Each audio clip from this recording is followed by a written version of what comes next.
Hello everyone. તો કાલે જેટલું કામ કર્યું 3 વાગ્યા સુધી જાગીને, કાલ 3:30 વાગે ગયા પછી ઊંઘતા તો 4 વાગ્યા. પછી આ રહ્યું મારું મોડલ, એમાં બચી ગયો. તો આ રહ્યું મારું મોડલ.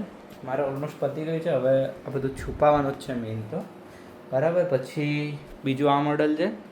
આમાં ઇશ્યુ એવો થયો છે કે આમાં જે આ સર્કિટ છે ને એ બંધ થઈ ગઈ છે. ખબર નહીં, બંધ એટલે ચાલુ જ છે પણ ખબર સ્કેન નથી કરી રહ્યું. બાકી બધી વસ્તુ થઈ ગઈ છે વર્કિંગમાં આના સિવાય. હા, એટલે આ બંધ થઈ ગયું અચાનકથી, ખબર નહીં કેમ. આમાં બધું જ ચાલુ છે. જો આ રહ્યું બધું જ ચાલુ છે. આમાં ખાલી એ એક જ વસ્તુ બંધ થઈ ગઈ છે, ખબર નહીં કેમની. બાકી બધું જ ચાલુ થઈ ગયું. હવે કાલથી સબમિશન સ્ટાર્ટ થાય છે. ત્યારે પણ અમને આ લોકો એવું કહે કે તમારું મોડલ લઈ આવો. અમે લોકો હજી રેડી નથી એ વસ્તુ માટે. કેમ? કારણ કે હજી આ બધું પતી જાય, બરાબર, તો અમે લોકો લાઇટ્સ લગાવીએ. પણ આજ નથી પતું તો અમે લાઇટ કેમ નહીં લગાવી? એટલે સૌથી મોટો ઇશ્યુ હવે એ જ છે કે સાલું કરીએ શું આનું, બરાબર.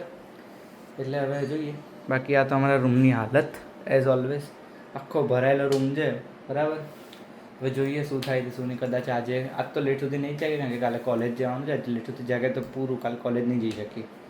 તો મેક્સિમમ 11 થી 12, એનાથી વધારે લેટ નહીં કરીએ, બરાબર. ત્યાં સુધી પતી જાય તો ઠીક છે, નહીં તો પછી કાલે કરશું. આમ ટીચર ફેકલ્ટી થોડો ટાઈમ માંગી લઈશું, મળી જાય તો, બરાબર.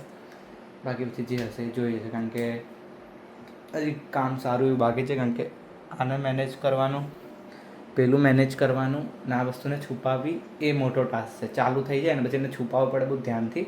કોઈ વાર ખુલી ગયો તો પૂરું, કારણ કે શોધતા ના બેસી છે કે કઈ વાર ખુલ્લો પડી ગયો, બરાબર. એટલે હવે જોઈએ જે હશે પછી અપડેટ આપી દઈશું તમને.